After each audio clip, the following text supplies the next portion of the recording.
Semua di antara kita dulu pada saat sekolah,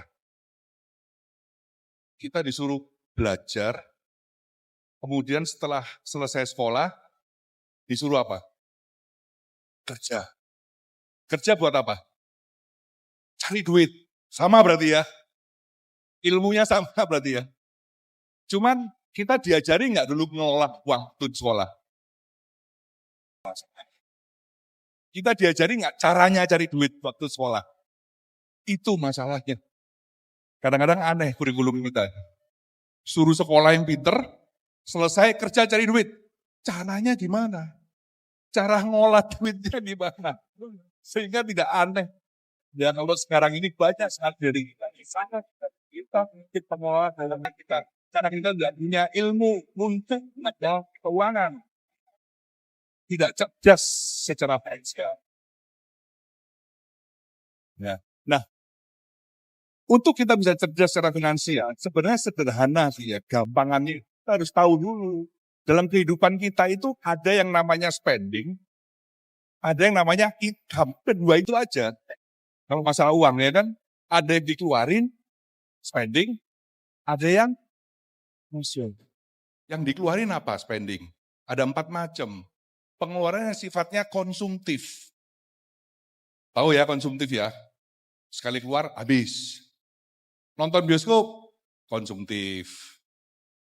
Makan di restoran mahal, konsumtif. Bukan nggak boleh, boleh sekali-sekali, apalagi kalau ke Jakarta. Jalan-jalan ke luar negeri, konsumtif. Ya, nonton Netflix, langganan Netflix, konsumtif. Ya, langganan HBO, konsumtif. Wah, banyak sekali kalau disuruh sebutin pengeluaran konsumtif, banyak sekali. Tapi ada pengeluaran yang produktif. Pengeluaran yang bisa menghasilkan income buat Anda, itu produktif. Ya, beli sepeda motor yang memang untuk sarana Anda bekerja, itu produktif. Anda beli komputer karena memang untuk mendukung pekerjaan Anda, itu produktif. Tapi ada jenis pengeluaran yang tampaknya produktif, tapi konsumtif. Tampaknya produktif, tapi konsumtif. Apa itu?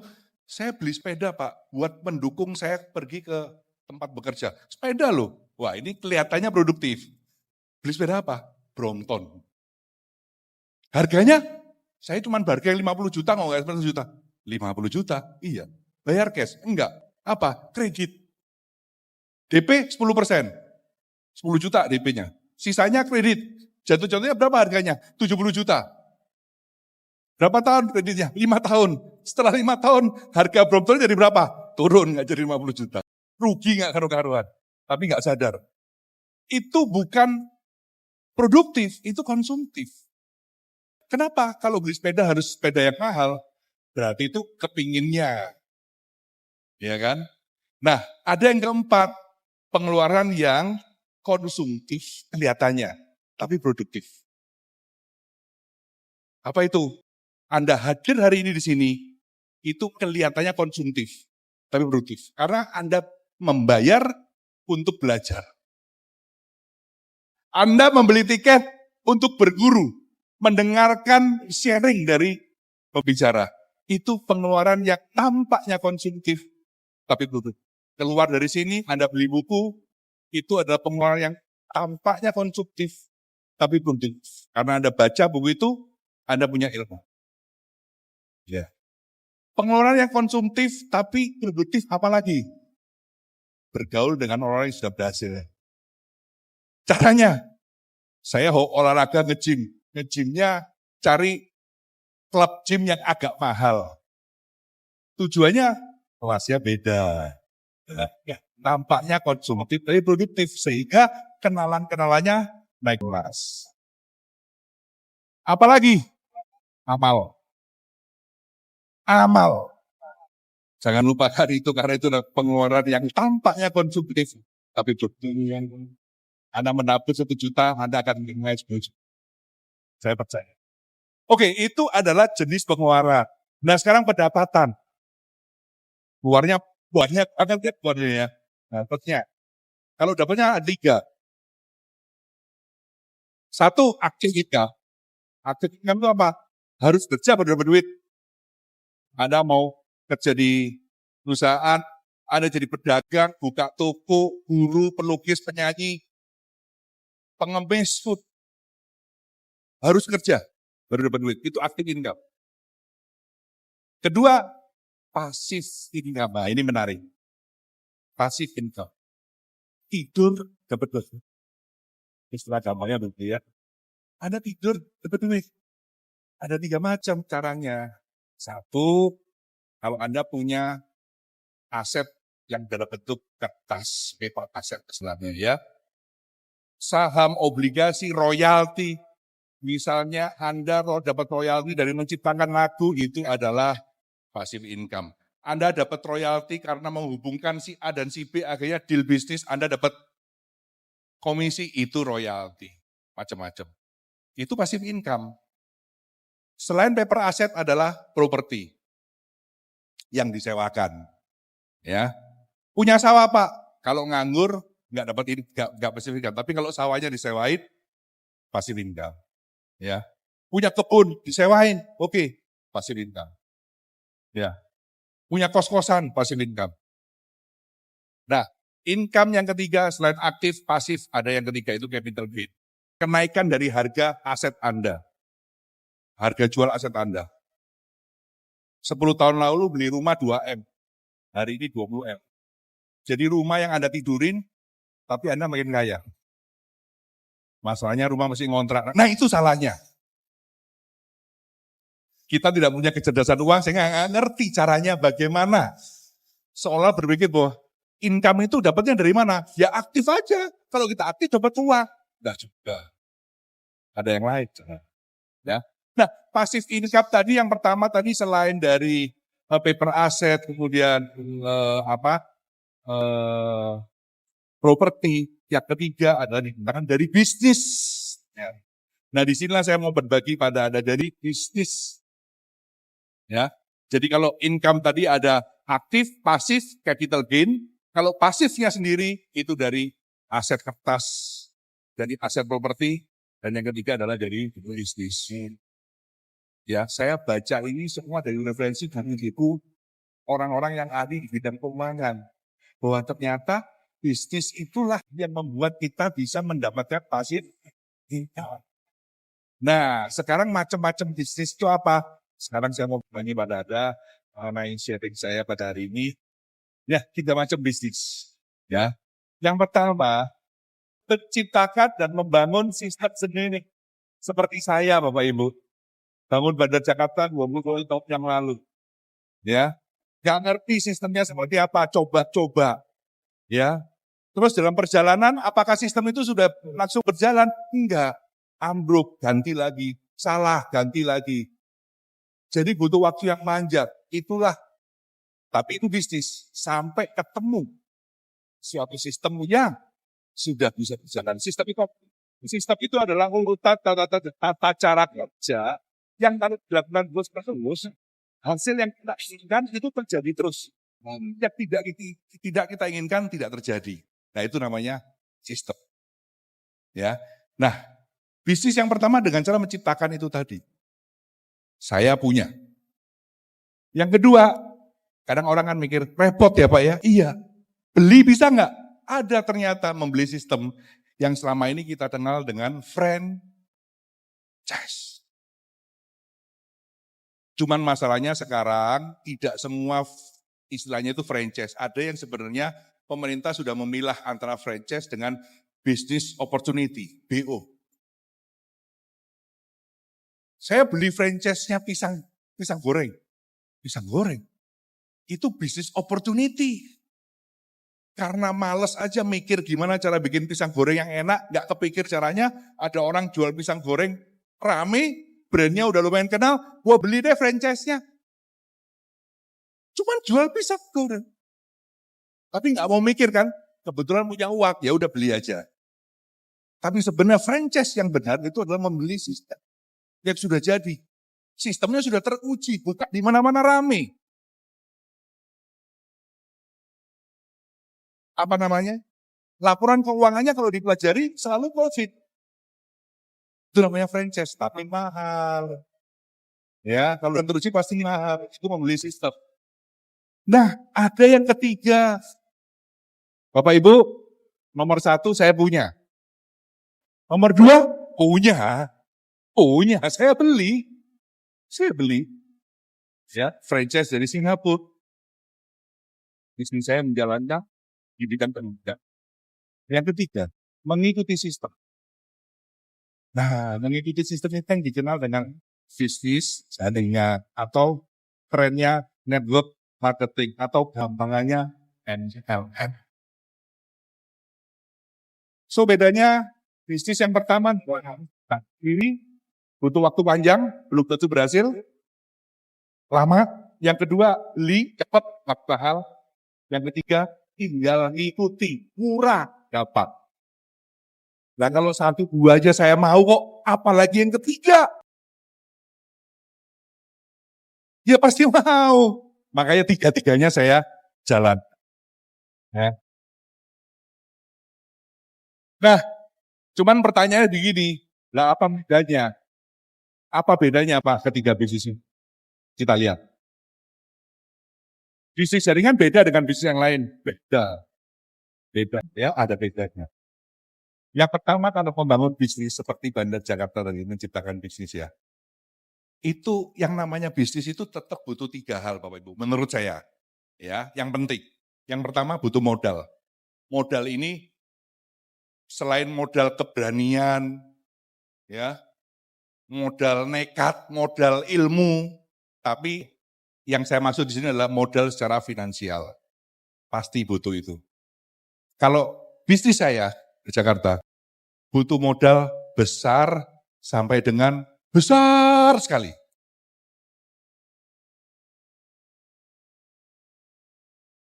Saya lagi mengembangkan Bandar Jakarta ke PIK 2. Sudah pernah ke PIK 2? Wah, happening tempat itu berarti ramai pasti di sana. Modal yang saya keluarkan harus 30 miliar untuk membangun 1 gedung Bandar Jakarta. Yes.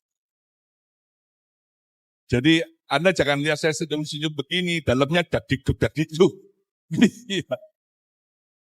Modalnya besar sampai dengan besar sekali. Yang kedua yang diperlukan adalah keterampilan. Setiap bisnis yang kita bentuk harus punya keterampilan. Ya, nah di sini perlu belajar dan berarti sendiri. Loh berarti Pak Weni bisa masak ya? Terpaksa bisa.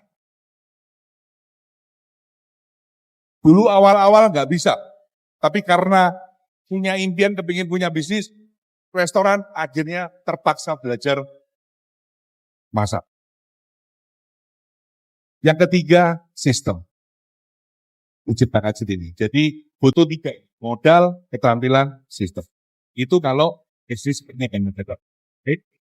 Yang kedua, next. Oh belum, slide enggak. Ini ya, ini yang bisnis konvensional ya, seperti yang saya bangun. Next. Ya, bisnis itu awalnya pasti belum menghasilkan Bapak Ibu. Ya, nggak ada maunya, aku nggak ada bisnis dong, tapi besok langsung untung gitu ya. Susah, nggak ada. Bisnis konvensional, apalagi restoran Bandar Jakarta, awalnya itu nggak menghasilkan. Sehingga yang terjadi apa? Suntik lagi. Ya, suntik uang, bukan suntik obat. Ya, suntik obat saya kalau stres sakit ke dokter suntik. Ya. Sehingga karena mesti suntik nggak dapat uang karena sistemnya belum teruji, akhirnya banyak pengusaha yang berhenti di tengah jalan, stop, tidak berhasil. Nah inilah membangun bisnis itu. Dan Anda tahu 50% bisnis itu tutup di 2 tahun pertama. Yang dibangun. 2 tahun pertama, 50% tutup. 80% tutup di 5 tahun kedua. 2 tahun 80%, 2 tahun, 5 tahunnya 80%. Jadi semakin banyak yang bisa bertahan di atas 10 tahun, tinggal 10%. 4-10%. Ya ini survei. Bisnis konvensional itu butuh keterampilan atau keahlian. Seperti tadi saya bilang, saya mau buka rumah makan. Minimal saya ngerti lah cara masak. Iya kan? Masalahnya, kalau Pak Riki mau buka restoran seperti saya, ini teman saya dia tahu gimana saya merintis restoran, ya.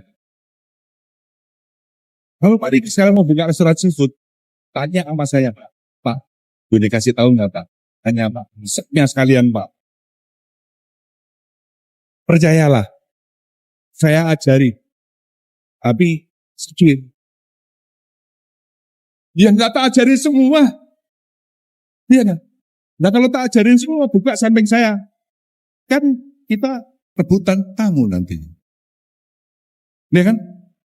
Pasti ada rahasianya, nggak mungkin tak kasihkan. Sebaik-baiknya saya dengan Pak Riki, tidak mungkin semuanya saya berikan ilmunya. Yang ketiga, sistem di awal itu masih meraba-raba, ya, butuh waktu yang lama untuk bisa menciptakan sistem yang handal, ya. Jadi masih ngeraba-ngeraba, belum jelas caranya. Jadi panjang waktunya, ya. 2001 Bapak Ibu saya buka Bandar Jakarta. Ya puji Tuhan hari ini kita berulang tahun ke 21 tahun. Ya. Nah ini lagi masalahnya. Jangan dikira buka bisnis gampang ya. Banyak sekali perizinan yang harus diurus Bapak Ibu. Dari awal mau buka sampai udah buka. Awal mau buka izin IMB. Ya. Mau buka apa? Restoran. Oke. Limbahnya dikelola sendiri nggak? Izinnya harus ada. Ya. Izin AMDAL pengolahan limbah, analisa dampak lingkungan. Ya. Mulai bangun, nanti pasang reklame, izin reklame. Pakai genset, pakai izin genset. Bandar Jakarta ada timbangan untuk nimbang. Izin ditera nggak? Kalau nggak ada izinnya, kena denda. Semuanya izin. Ya, repot. Nah, ini dia. Yang terakhir, pajak. Ada rekan-rekan pajak di sini? Nggak ada ya? Ada tapi diam aja. Gitu. Ya, perpajakan. Ya memang sih ini suatu negara hidup karena pajak. Ya nggak ada masalah. Tapi inilah yang cukup membuat rumit. Ya, sangat unik, banyak sekali pajak-pajak yang sesuatu. Kalau pajaknya salah tiba-tiba dapat surat cinta. Nah, ya kan? Bagaimana baca, ada denda lah, panggil lah, dan sebagainya. Ini bisnis yang membangun atau menciptakan sistem. Nah sekarang kita lihat bisnisnya, dia cara Pak, saya nggak mau bangun, nggak mau ciptakan sendiri, saya mau beli franchise. Next.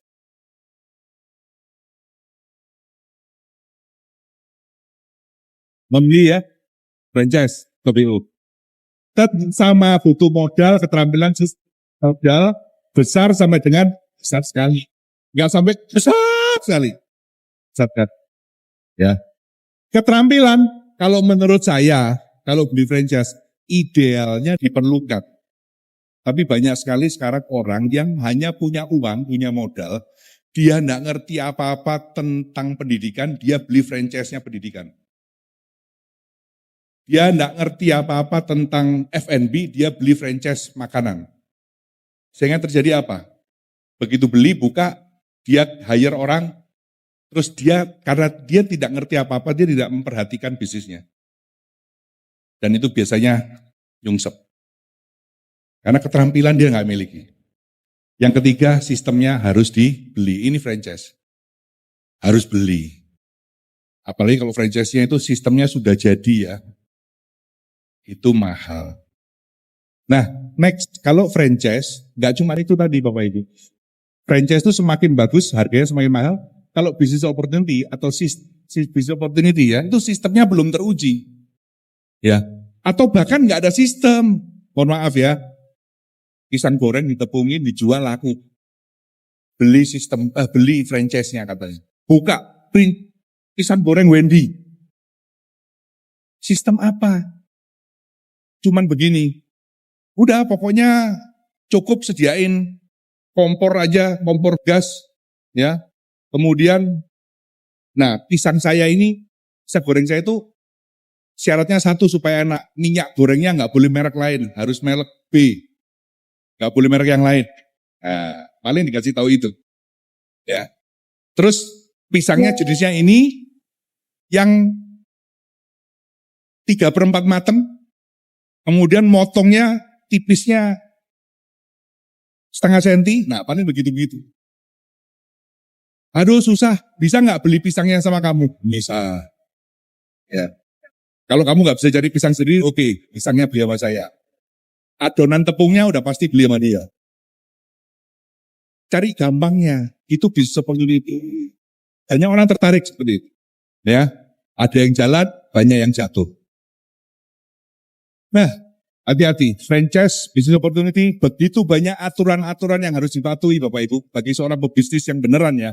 Terlalu banyak aturan-aturan yang membatasi akhirnya nggak bebas. Mau begini nggak bisa, begitu nggak bisa. Yang nggak enak, ya nggak enak. Kemudian royalti bayarkan setiap bulan dari omset. Omset makin gede, royalti makin gede. Nah, royalti bayar, ya makin rame, ini bayarnya. Enak ya Pak. Kalau gitu saya tak kan cipta. Ya silakan ciptakan. Nanti kalau udah jadi jual franchise. Kemudian akan muncul biaya-biaya tambahan tiap bulan kita nggak sadar. Beli franchise, MOU-nya tipis, begitu jalan, tiba-tiba ada biaya promosi atau biaya pengembangan produk. Ada aja biaya-biaya. Anda mau nggak lanjut? Mau stop? Nggak bisa. Aduh, terlanjur bayar royal, terlanjur bayar franchise fee di awal. Nggak tahu harganya berapa. Ratusan juta, puluhan juta. Kemudian hati-hati dukungan yang tidak konsisten. Awal-awal Anda beli disupport. Ya. Waduh, setiap hari ada tim trainingnya datang ke tempat Pak Riki di training. Lama-lama, offsetnya nggak gede, royalti yang saya dapat nggak gede. Pak Riki tiba-tiba salah satu stafnya keluar. Ya kan, kalau dulu awal-awal kirim perbantuan dari pusat, kirim. Ya, lama-lama cari sendiri. Hanya tidak konsisten, hati-hati. Resiko gagal sangat besar. Bapak Ibu, saya pun memiliki usaha franchise. Ya. Tetapi istri saya punya modal keterampilan. Dia memahami pendidikan anak, dia belajar, sehingga nggak sembarangan. Nah, oke. Sekarang bagaimana dengan bisnis jaringan?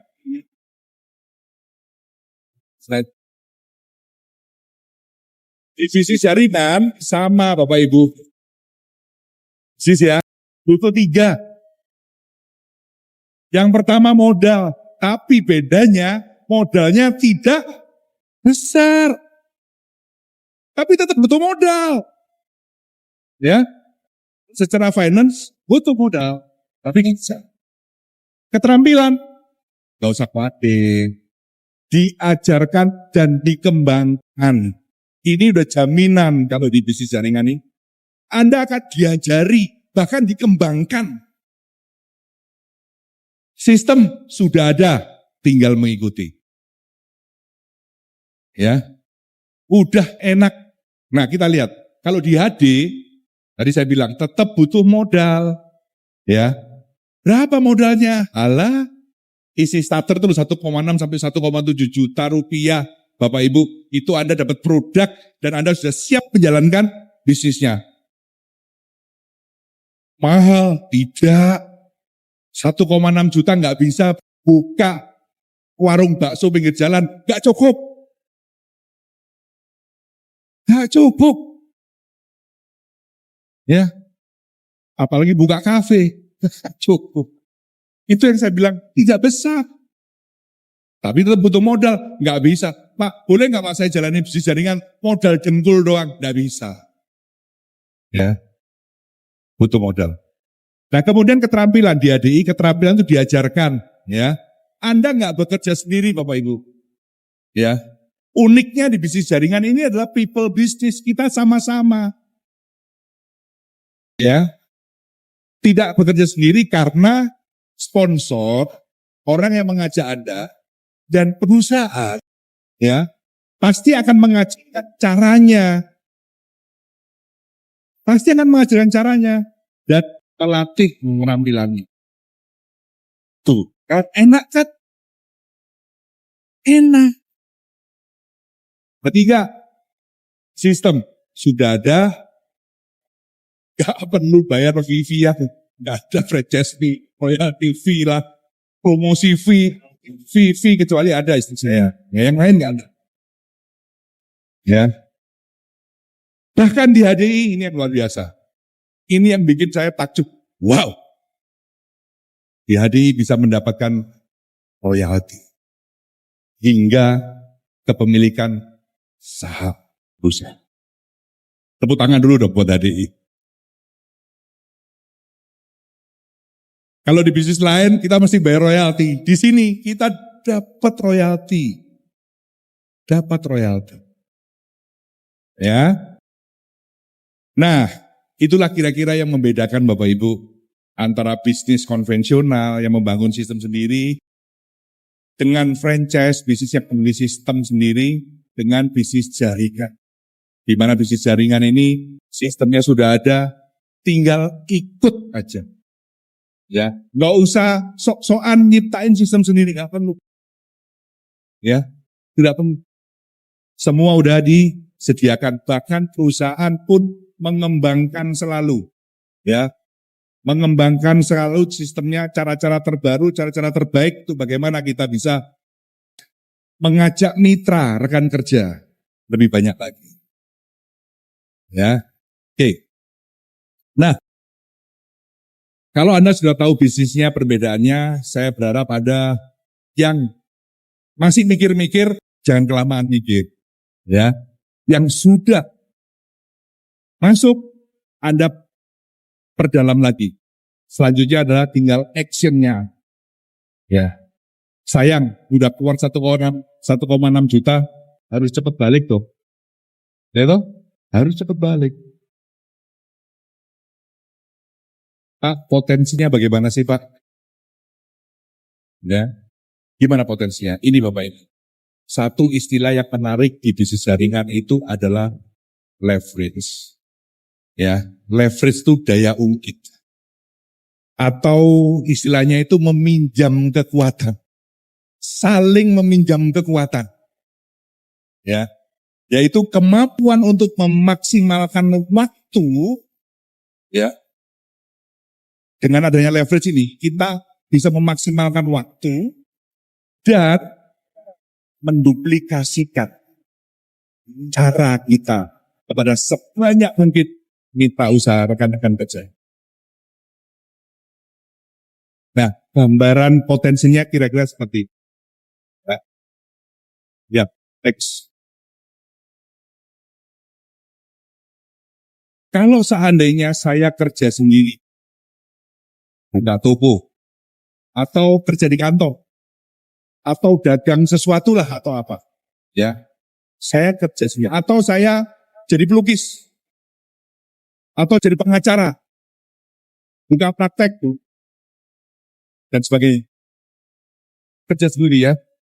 Anggaplah satu hari saya kerja 8 jam. Normalnya 8 jam ya. Oke? 8 jam. Maka 1 minggu, kalau kerja 5 hari ya 40 jam. Tapi kalau kerja 7 hari, saya buletin lah 60 jam. Paham ya? 1 minggu 60 jam. 1 bulan kali 4 aja. Saya anggap 1 bulan 4 minggu. Maka kalau saya kerja sendiri, saya ada waktu yang saya berikan untuk pekerjaan saya adalah 160 sampai 240 jam per bulan. Terus saya asumsikan penghasilan saya 10 juta. Jadi saya kerja ngantor, Senin sampai Jumat, atau Senin sampai Minggu bahkan ya kan. Gaji saya 10 juta. Ini kecil atau besar? Gaji 10 juta kecil ya? Ya, kecil tahu dibandingkan dengan gaji kecil. 10 juta. Oke, nah sehingga bekerja sendirian potensi hasil saya 10 juta per bulan. Kalau saya bagi dengan jam yang sudah saya luangkan, itu per jam saya itu 62.500 sampai dengan, kebalik, 41.600 sampai dengan 62.500 per jamnya. Kalau melihat 10 jutanya gede ya, wah 1 bulan gaji saya 10 juta. Wah buka toko dagang saya dapat 10 juta profit. Tapi kalau dibagi dengan jam kerjanya yang sudah diluangkan, ternyata per jamnya cuma 60.000. Anda nggak sadar kan? Waktu per jam hanya dihargai 60.000. Nah, makanya bisnis jaringan ini luar biasa. Sekarang bayangkan kita kerja bareng. Next. Di bisnis jaringan ya. Saya punya 100 member. Ini mohon maaf ya, saya tulis member. Tapi sebenarnya itu mitra usaha, partner kerja, rekan kerja, member, downline, terserah istilahnya apa. Saya punya 100, saya asumsikan. Jangan tanya dulu, Pak, nyari 100 kan nggak gampang. Tar dulu, ya. Saya asumsikan saya sudah punya 100. Kalau 100 itu masing-masing 10 jam per minggu, ingat ya, hanya 10 jam per minggu. Tadi udah 40 sampai 60 jam loh per minggu. Ini hanya 10 jam per minggu. Maka 100 kali 10 ada 1000 jam per minggu. Waktu yang diberikan di jaringan 1000 jam. Kali 4.000 jam, 4.000 jam per bulan. 4.000 jam per bulan. Bayangkan, karena leverage Anda bisa mencapai penghasilan, kalau tadi saya pakai, kalau tahu dihargai 2.500 per jamnya, saya kali 4.000, 250 juta rupiah potensi penghasilan yang bisa saya dapatkan. Kalau saya bekerja dengan 100 rekan kerja saya. Di mana masing-masing 100 rekan kerja saya ini per jamnya hanya 62.500 angkanya nilainya. Dan dia hanya meluangkan waktu 10 jam per minggu. Kecil ya. Next. Potensinya 250 juta.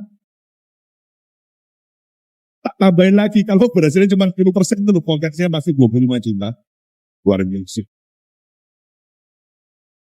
Kita lihat dengan cara ngitung yang lain. Next. Ini seperti yang kalau di training ada, kita lihat ya. Sorry, belum sebelumnya. Yang tadi bulan ke-1. Terus. Oke. Enggak. Oke, ya udah, ini ya. Langsung ini ya. Oke, sebelumnya.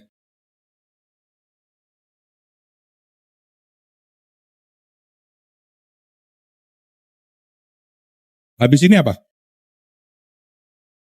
Duplikasi ya. Next. Ya, sebelumnya balik ke duplikasi dulu. Saya jelaskan dulu istilah duplikasi ya. Apa sih duplikasi itu? Anda udah tahu kira-kira duplikasi itu memberikan contoh ya. Diduplikasikan. Nah, di bisnis jaringan itu apa sih yang diduplikasikan? 1. Cara merekomendasikan atau cara men-sharingkan atau cara berbagi atau gampangnya cara jualan lah. Ya. Wah, saya nggak bisa Pak. Oke, kalau nggak bisa jualan, rekomendasi bisa. Seringkali kita tanpa sadar tiap hari kita merekomendasikan ya. Anda habis makan di Bandar Jakarta enak, ketemu teman, makan seafood di bandar itu loh enak. Simple ya. Anda pulang nonton bioskop film bagus, Anda cerita, sudah nonton film ini belum? Itu rekomendasi. Itu jualan. Tapi Anda nggak ada ngisi kan. Nah, kalau di sini udah dapat. Ya. Terus apalagi yang diduplikasikan? Cara merekrut atau mensponsori atau ya, atau mencari rekan kerja penitra usaha itu yang diduplikasikan. Diajarkan cara duplikasi, cara rekrut gimana sih? Ya. Bukan caranya bukan begini. Ayolah, please, tolong. Enggak gitu. Ya, ini bisnis besar. Ya, harus pede dong. Berikan data, presentasikan yang baik. Tawarkan dia. Profesional. Ayo kita kerjasama. Hasil bareng. Begitu, bukan cara kita. No. Enggak. Itu diduplikasikan. Nah, kita lihat potensinya. Kalau bulan ke-1 saya bisa merekrut rekan kerja 2, mitra usaha 2 aja per bulan. Bulan ke-1 2. Saya duplikasikan ke Pak Riki. Ya. Saya punya 2. Pak Riki, Pak Sugi. Saya ajarkan dua-duanya. Maka bulan kedua akan ada 4 orang. Ya, sorry. Saya cuma rekrut 1 bukan 2 ini ceritanya ya. Saya berarti dapat Pak Riki jadi 2. Pak Riki tak ajarin, saya rekrut lagi 1, Pak Riki rekrut 1 lagi. Maka di bulan kedua ada 4. Bulan ketiga 8, bulan keempat 16, bulan kelima 32, bulan keenam 4. Sedikit. Ya, baru 6 bulan. Next kita lanjutin. Bulan ke-7 128, bulan ke-8 9, 10, 11, 12, Anda lihat. Bulan ke-12 4.096 di dalam jaringan saya. Hanya menduplikasikan caranya bagaimana merekrut 1 bulan 1 orang. Oke? Next. Kalau 1 tahun kita punya 4.096 hebat saya. Dan masing-masing belanja minimal 900 fee, itu syarat minimal kalau kita mau menjalankan bisnis dengan baik dan benar, maka ada syarat yang kuat ya bahwa poin pribadi kita minimal harus ada pembelanjaan 900. Maka 4.096 dikali 900 BV dikali 5% average bonus rata-rata, kompensi ada 184 juta. Potensi. Gagal 90%, potensinya masih 18 juta rupiah. Nah Bapak Ibu, ini loh yang saya lihat. Wah, mau dibolak-balik bagaimanapun, gagal 90%, berhasil 10%. Potensinya masih besar. Ya. Jadi nih bisnis jaringan itu ada leverage. Mungkinkan sekali kita memaksimalkan waktu dan upaya kita. Usaha kita. Untuk kita sama-sama kerja. Bayangkan 100 rekan kerja saya. Mereka hanya income-nya 1% aja. Usahanya 1% aja. Tapi karena saya punya 100, masing-masing 1%. Hasilnya 100% buat saya. Pak, saya itu malas jualan, Pak. Paling cocok di sini. Kok bisa? Malas jualannya. Oke, tapi tetap gak boleh gak jualan sama sekali loh ya. Tetap harus sharing, rekomendasi. Ya udahlah, sebulan sekali aja oke. Sebulan sekali Anda. Tapi ajarkan ke teman-teman Anda, ke partner Anda, member Anda. Kalau Anda punya 1.000 member, masing-masing sama seperti Anda. Malas jualan. Sebulan cuma 1. Udah bayangkan. Sedikit dikali banyak. Hasilnya apa? Banyak. Jadi kalau Anda punya 1.000 member, Anda tak perlu jualan ke sana kemari tiap hari. Makanya buat yang malas jualan cocok. Tapi tetap harus jualan. Harus cerita. No. Saya punya rumah makan Bandar Jakarta, mas saya nggak pernah cerita makanan saya apa. Seafood saya yang paling enak apa. Lobster Bandar Jakarta itu poles 0. Kepiting di bandar no poles 0.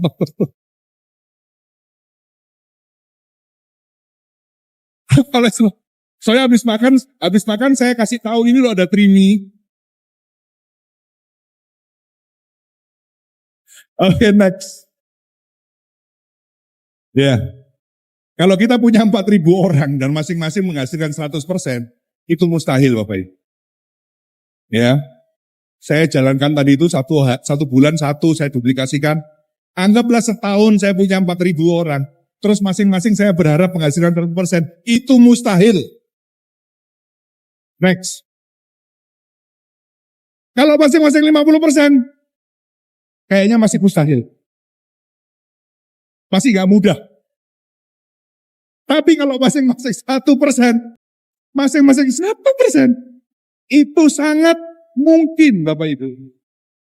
Makanya saya harus katakan tegas pada Anda hari ini, bahwa next bisnis jaringan itu sangat memungkinkan.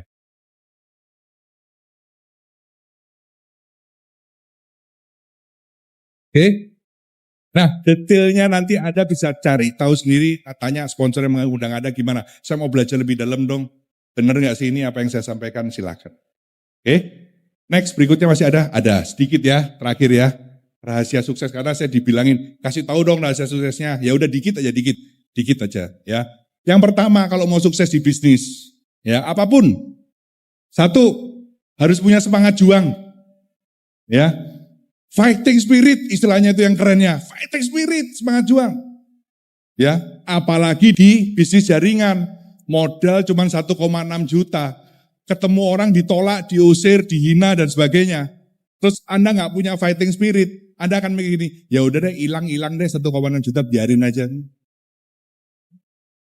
Coba bayangin kalau modalnya 30 miliar. Ditolak orang, Anda berhenti nggak? Nggak mungkin. Saya bangun Bandar Jakarta 30 miliar, terus nggak ada tamu, berhenti nggak saya?